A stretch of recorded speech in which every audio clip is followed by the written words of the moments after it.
कहते हैं इतिहास विजेताओं की कहानियां लिखता है, लेकिन कुछ कहानियां खून से लिखी जाती हैं और पत्थरों पर भी अमिट रहती हैं।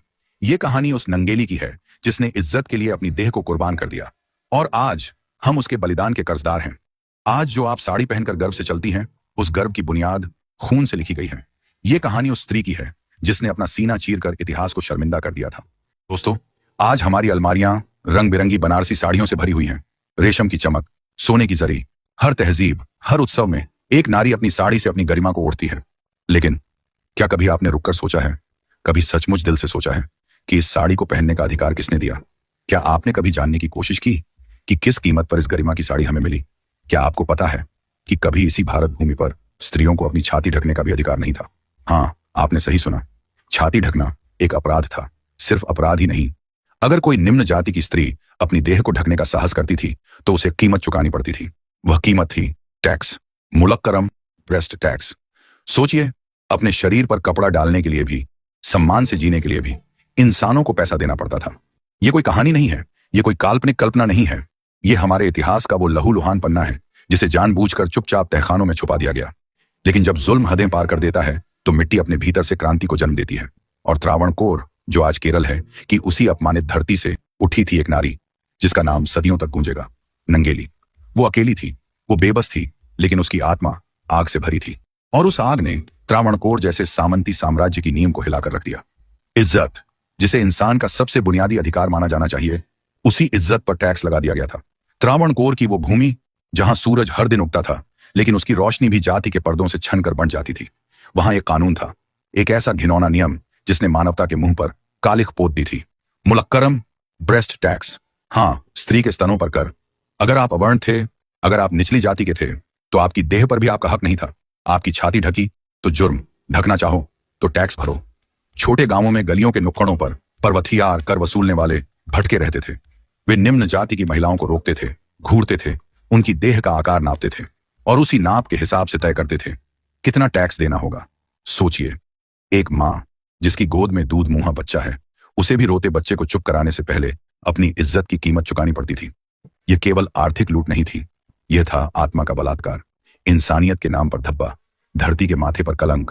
त्रावणकोर के राजा, जो खुद को धर्म का रक्षक कहते थे, उनकी नजरों में यह टैक्स न्याय का प्रतीक था, कानून का पालन था। पर सच यह था कि यह टैक्स नहीं था, यह रोज रोज की सार्वजनिक हत्या थी। लेकिन जब अपमान हदें पार करता है तो कहीं ना कहीं कोई एक स्त्री अपनी टूटी चप्पलें फेंक कर नंगे पांव खड़ी हो जाती है। वो कहती है, बस अब और नहीं।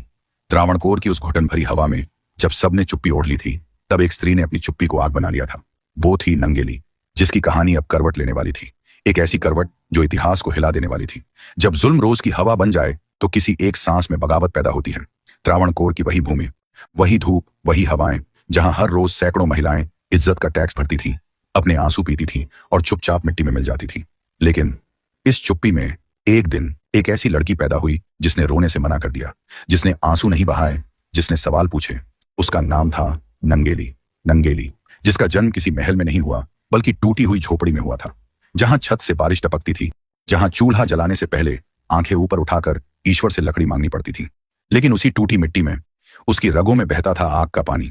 बचपन में जब नंगेली ने पहली बार देखा अपनी मां को सिर झुकाकर चलते हुए, अपनी बहनों को अपमान सहते हुए, तो उसके भीतर एक टीस उठी थी। क्यों? उसने मां से पूछा था। क्यों नहीं हम भी बाकी औरतों की तरह अपनी देह ढक सकते? मां ने सिर झुका लिया था। जवाब के नाम पर सिर्फ एक टूटा हुआ आह निकला था। लेकिन नंगेली के भीतर वो सवाल नहीं मरा। वो पल पल पलता रहा। हर अपमान ने उसे मजबूत किया, हर रोती औरत ने उसे क्रोध से भर दिया। जब बाकी लड़कियां डर से आंखें नीची कर लेती थी, नंगेली दूर तक देखती थी, आकाश तक।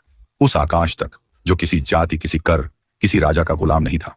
और तभी उसने तय कर लिया था, मैं एक दिन इस हवा को बदलूंगी। अगर मेरा शरीर टैक्स मांगता है तो मैं उसे ही नकार दूंगी।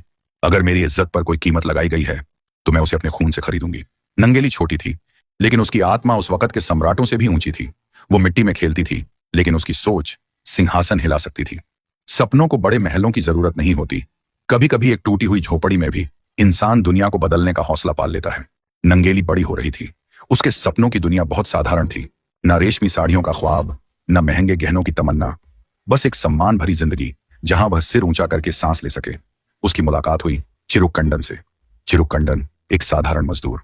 उसकी हथेलियां फटी थी, चेहरे पर धूप के जले निशान थे, लेकिन उसकी आंखों में थी सच्चाई की चमक। चिरुकंडन ने नंगेली को कभी उसकी जाति से नहीं देखा, न उसकी गरीबी से। उसने नंगेली की आंखों में छिपी आग को पहचाना था। उस आग में उसने खुद को पाया था। दोनों ने शादी कर ली। न शहनाई बजी, न दूल्हे के सिर पर सेहरा सजा, न बंधाइयां बंटी, न दहेज का लेन देन हुआ। बस दो दिलों ने एक दूसरे का हाथ थामा और इस बेरहम दुनिया में एक दूसरे का सहारा बनने का वादा किया। नंगेली और चिरुकंडन का घर मिट्टी से लिपा एक छोटा सा झोपड़ा, जहां छत से धूप भी छनकर आती थी और बारिश की हर बूंद कविता बनकर टपकती थी। उनके पास कुछ नहीं था सिवाय आत्मसम्मान के, लेकिन उनके इस छोटे से सुख में भी त्रावणकोर के बर्बर कानूनों की लंबी परछाइयां चली आती थी। हर रोज दरवाजे पर कोई पर्वतियार खड़ा होता, अपनी कड़वी आवाज में कहता, छाती ढकी है, कर भरो, मुल्करम भरो, वरना नंगी घूमो। हर रोज नंगेली को अपनी देह पर निजता की भीख मांगनी पड़ती थी। हर रोज चिरुकंडन की मुट्ठियां गुस्से में भींच जाती थीं, लेकिन बेबसी उन्हें चुप कर देती थी। पर नंगेली चुप रहने के लिए पैदा नहीं हुई थी। उसके भीतर एक तूफान पल रहा था और उस तूफान का इंतजार अब खत्म होने वाला था। हर सहनशीलता की एक सीमा होती है, और जब इज्जत बार बार लुटती है तो डर नहीं, विद्रोह जन्म लेता है। नंगेली के छोटे से जीवन में हर दिन कोई ना कोई परछाई सिर पर मंडराती थी। हर रोज कोई ना कोई आवाज आती थी, कर भरो, मुल्करम भरो, या फिर खुले बदन घूमो। चिरुकंडन रोज नंगेली की आंखों में देखता था और खुद को बेबस महसूस करता था। वो जानता था कि ये नंगेली नहीं, पूरा समाज है जिसे नंगा कर दिया गया है। और नंगेली अब चुप नहीं थी। उसका हर दिन एक घाव था, उसका हर कदम एक चुनौती थी। जिस छत के नीचे वो सोती थी, उसी के ऊपर अपमान के बादल घिरे रहते थे। जिस रास्ते से वह पानी भरने जाती थी, उसी रास्ते पर उसे नीची नजरों से घूरा जाता था। लेकिन सबसे बड़ा जहर था वो कानून जो इस अन्याय को जायज ठहराता था। एक दिन खबर आई, पर्वतियार फिर आ रहे हैं। इस बार उनका आदेश था, जो कर नहीं भरेगा उसकी साड़ी छीनी जाएगी, उसकी देह को नंगा कर बाजार में घुमाया जाएगा।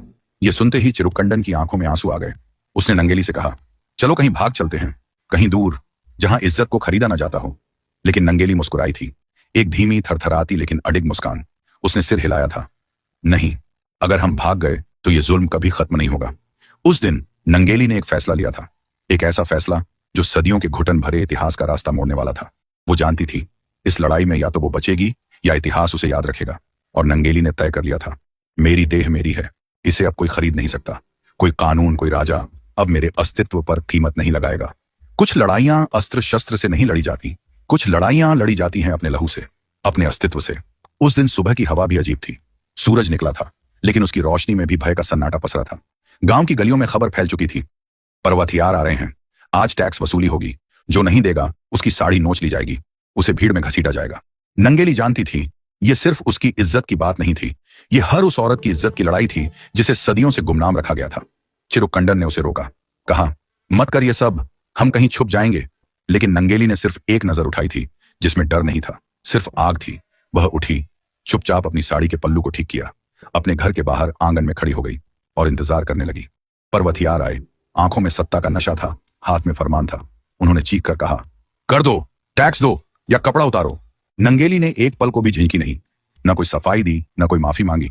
वो अंदर जाने को हुई, तभी पर्वतियार बोल पड़े, रुको नंगेली, पहले अपने स्तर का आकर तो दिखाओ जिससे सही टैक्स लगाया जाए। उस समय दरिंदगी की हद हो रही है, स्तन को माप तोल के टैक्स लगाया जाता था। नंगेली पर्वतियार की बातों को सुना और वो चुपचाप अंदर गई और फिर बाहर लौटी। हाथ में एक चाकू था। उसने पर्वतियारों की तरफ देखा, उनकी हंसी, उनका अहंकार, सब कुछ देखती रही। फिर नंगेली ने अपने दोनों स्तनों को स्वयं काट दिया।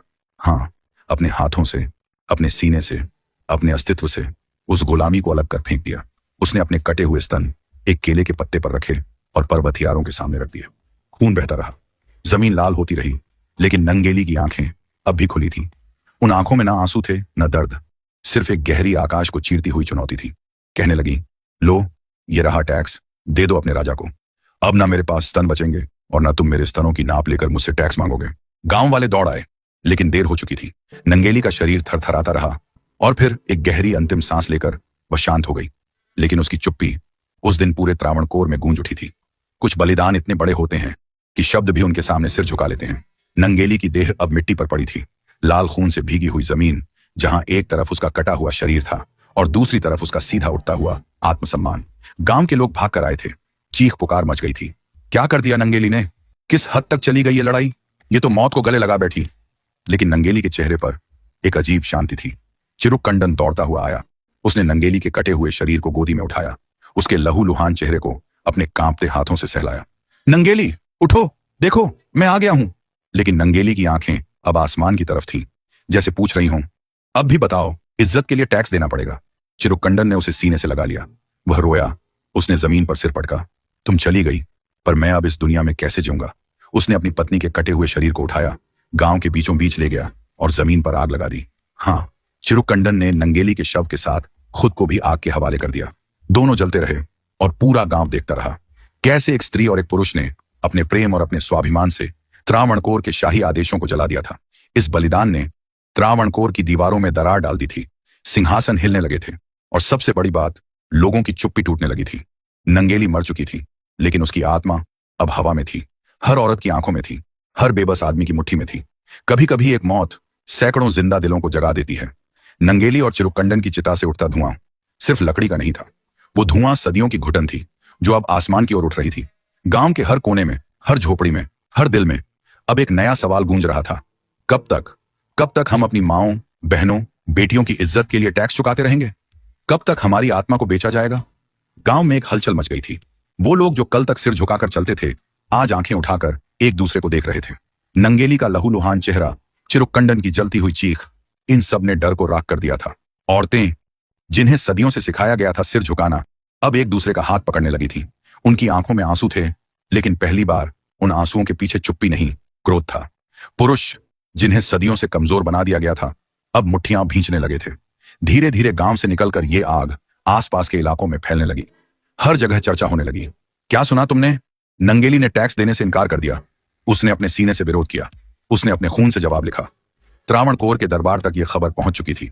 राजा बालाराम वर्मा के महल की दीवारों में भी इस खबर ने एक अजीब सी बेचैनी फैला दी थी। सुनहरे सिंहासन पर बैठे लोग अब पहली बार डरने लगे थे, क्योंकि एक औरत के मरने से नहीं, बल्कि सैकड़ों आत्माओं के जागने से राज सिंहासन हिलते हैं। गांव गांव, गली गली अब आवाजें उठने लगी थीं। हम टैक्स नहीं देंगे, हम अपने शरीर को नंगा नहीं छोड़ेंगे, हम नंगेली के बलिदान को व्यर्थ नहीं जाने देंगे। इतिहास तब बदलता है जब खून से लिखी गई कहानियां दीवारों पर सवाल उकेर देती हैं।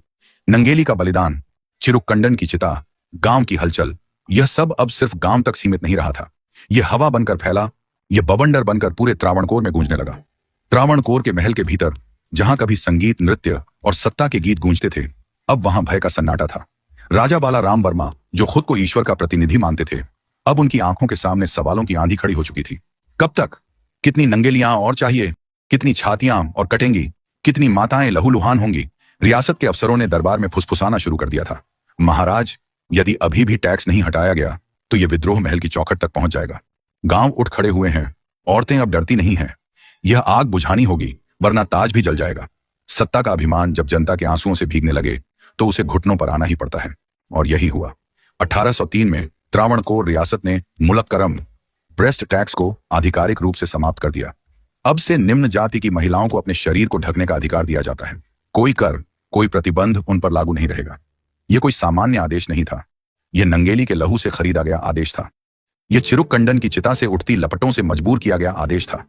यह हर उस औरत की आह से गढ़ा गया आदेश था जिसे सदियों से नंगा करके अपमानित किया गया था। लेकिन यह जीत कोई उत्सव नहीं था। यह जीत एक शोक गीत के सुरों में लिपटी थी, क्योंकि जब इज्जत पाने के लिए भी जान देनी पड़े तो वह जीत नहीं, इतिहास की सबसे बड़ी शर्म होती है।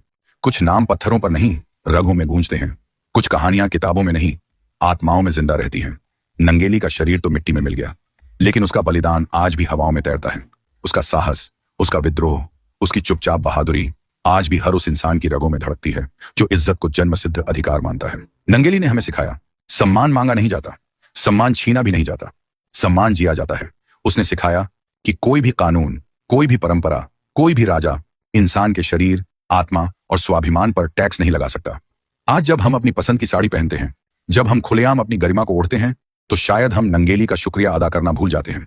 पर याद रखना, हर बार जब कोई स्त्री गर्व से अपना सिर उठाती है, हर बार जब कोई आत्मा डर के बिना सांस लेती है, तो कहीं ना कहीं नंगेली मुस्कुराती है। नंगेली सिर्फ त्रावणकोर की नहीं, नंगेली पूरी मानवता की विरासत है। वो मिट्टी की नहीं, वो इतिहास की बेटी है।